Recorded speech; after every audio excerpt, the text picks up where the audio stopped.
আমাদের ভাগ্য নির্ধারণ হয় কোন রাতে? শবে কদর বলছে এলাকার মানুষ, সারা দেশে মানুষ তো জানে শবে বরাত। আমাদের ভাগ্য নির্ধারণ হয় শবে বরাতে না শবে কদরে?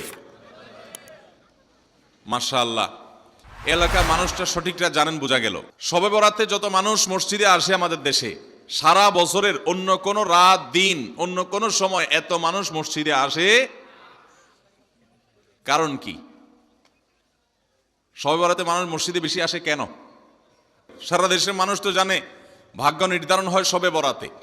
ভাইরা আমার, কোরআনে হাকিমে সূরা দুখানের ৩ এবং ৪ নম্বর আয়াত যদি আপনি দেখেন, আল্লাহ রাব্বুল আলামিন ইরশাদ করেছেন, ইন্না আনজালনাহু ফি লাইলাতিন মুবারাকাহ ইন্না কুন্না মুনজিলিন ফিহা ইউফরাকু কুল্লু আমরিন হাকিম।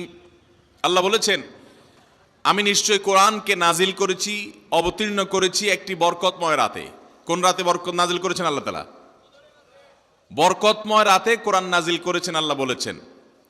আর এই বরকতময় রাতটা কোন রাত যে রাতে কোরআন নাজিল হয়েছিল? শবে কদর। কোনো সন্দেহ আছে? কারণ কোরআনের আরেক আয়াত বলছে, ইন্না আনজালনাহু ফি লাইলাতিল কদর, আমি কোরআনকে নাজিল করেছি যে রাতে, সেটা হলো লাইলাতুল কদরে। তাহলে লাইলাতুল কদরে আল্লাহ কোরআন নাজিল করেছেন, আর সূরা দুখানে বলেছেন আমি একটি বরকতময় রাতে কোরআন নাজিল করেছি। তাহলে এখানে বরকতময় রাত বলতে যে লাইলাতুল কদরকে বোঝানো হয়েছে, সেটা দিনের আলোর মতো পরিষ্কার, ঠিক কি না বলেন?